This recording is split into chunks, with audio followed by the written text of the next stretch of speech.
အားလုံးပဲမင်္ဂလာပါမုံတို့တွေဘဝမှာကိုယ့်ရဲ့ရည်မှန်းချက်အတွက်စူးစမ်းကြတယ်ကိုယ့်ရဲ့တရက်တာမှာစားဖို့နေရေးအတွက်ရှာဖွေရင်းနဲ့အလုပ်တွေလုပ်ကြတယ်နေထိုင်ကြတယ်အဲ့လိုနေထိုင်နေဆိုတဲ့အခါမှာအမုံတို့ဘာလို့အများဆုံးလုပ်လဲဆိုလို့ရှိရင်ဝင်ငွေရဖို့ရအတွက်အလုပ်လုပ်ကြတယ်အဲ့လိုမျိုးကိုကဝင်ငွေရဖို့ရတဲ့အလုပ်လုပ်တယ်ဆိုလို့ရှိရင်အရင်ဆုံးဘာကောင်းဖို့လိုလဲဆိုလို့ရှိရင်ငွေနဲ့ပတ်သက်တဲ့ energy ဒီကောင်းနေဖို့ရအတွက်လိုအပ်ပါတယ်အဲ့တော့ငွေတွေကသိထားရမယ့်အရာတစ်ခုကငွေဒီလမ်းကြောင်းတစ်ခုတည်းကဝင်လာတယ်လို့သိထားမဲ့အစားပတ်စံတွေကငါစီကိုနီးလန်းမျိုးစုံနဲ့အဖက်ဖက်ကနေပြီးတော့မှနေရမျိုးစုံကနေဝင်လာနိုင်တယ်ဆိုတဲ့အရာတစ်ခုကိုကသိထားဖို့ရအတွက်လိုအပ်ပါတယ်အဲ့လိုမျိုးသိထားတယ်အဲ့လိုလက်ခံနိုင်ပြီဆိုလို့ရှိရင်ပတ်စံတွေဟာကိုမျောလင့်ထားတဲ့နီးလန်းတွေရောကိုမမျောလင့်ထားတဲ့နီးလန်းတွေနဲ့ရောကိုစီကိုအဖက်ဖက်ကနေနီးလန်းမျိုးစုံတွေရောက်လာမှာပဲဖြစ်ပါတယ်ဒါကြောင့်ဒီကဝင်ငွေတွေကြက်တဲနေတယ်ပတ်စံတွေကြက်တဲနေတယ်ဆိုလို့ရှိရင်ဒီနီးလန်းလေးတစ်ခုကိုတုံးကြည့်လိုက်ပါငါစီကိုပတ်စံတွေကနီးလန်းမျိုးစုံကနေအဖက်ဖက်ကနေပြီးတော့မှအရက်10မျက်နှာကနေပြီးတော့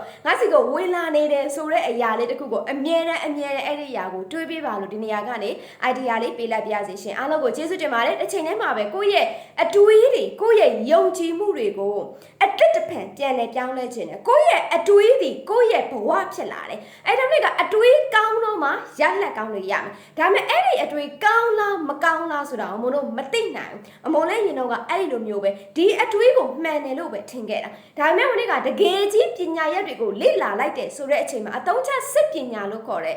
NLP ကိုလေ့လာလိုက်တယ်ဆိုတဲ့အချိန်မှာငါရဲ့အတွေးတွေတော်တော်ကြီးကိုမှလွဲနေတာပဲအဲ့ဒါကြောင့်ငါရဲ့ဘဝတင်စောက်ထိုးမုန်းမြော်ဖြစ်နေတာမထူးဆန်းပါဘူးဆိုတာကိုသိလိုက်ရတယ်အဲ့လိုသိလိုက်ရတဲ့အချိန်ကနေစပြီးတော့မှကိုယ့်ရဲ့အတွေးဟာကိုလိုချင်တဲ့ရလက်တစ်ခုကိုလိုချင်တဲ့ပုံစံတစ်ခုဖြစ်အောင်အမြဲတမ်းတွေးပြီးတော့မှနေထိုင်ပါတယ်အဲ့တော့ဒီမျိုးကိုချစ်တဲ့မိတ်ဆွေကကိုယ့်ရဲ့အတွေးတွေမှန်ကန်နေရလားငါရဲ့လုံနေတာအလုပ်တွေလုံနေဒါပေမဲ့နီးလဲမကြဘူးဖြစ်နေတယ်ခံစားရတယ်ကိုကအလုပ်တွေလုံနေတယ်ဘာမှမထူးလာဘူးလို့ခံစားရတယ်ဆိုရင်အသုံးချစစ်ပညာလို့ခေါ်တဲ့ NLP ကိုလေ့လာကြည့်ပါ NLP မှာအခြေခံသင်တန်းရှိတယ်လို့မျိုးပဲ level 1လို့ခေါ်တဲ့ practitioner သင်တန်းရှိတယ် coach ဖြစ်စေတဲ့သင်တန်းတွေရှိတယ်လို့မျိုးပဲဒီ master လို့ခေါ်တဲ့ master level လည်းရှိတယ်ပညာတွေပြန်ပြီးတော့မှသင်ကြားပေးလို့ရတဲ့ trainer အဆင့်လည်းရှိပါတယ်အဲ့တော့မို့စီမှာ level 3ခုရှိပါတယ်အခြေခံရှိတယ်practitioner လုပ်လို့ရတယ် coach လုပ်လို့ရတယ်သင်တန်းတစ်ခုရှိတယ်ပြီး coach ကိုမှလွယ်ကူလင်မြန်စွာနဲ့ coach လုပ်ပေးနိုင်တဲ့ master coach သင်တန်းတွေရှိပါတယ်ဒါအပြင်ကအခမဲ့မျှဝေပေးတဲ့အစီအစဉ်တွေလည်းရှိပါတယ်အသေးစိတ်ကိုသိချင်တယ်ဆိုလို့ရှိရင် CB မှာဆက်သွယ်စုံစမ်းမေးမြန်းလို့ရတယ်လို့မျိုးပဲ Viber ဖုန်းနံပါတ် Telegram ဖုန်းနံပါတ်ဖြစ်တဲ့39989432နဲ့139ကိုလည်းဆက်သွယ်စုံစမ်းမေးမြန်းနိုင်ပါတယ်ရှင်အားလုံးကိုကျေးဇူးတင်ပါတယ်အမြဲတမ်းမှတ်ထားပါ Hero is you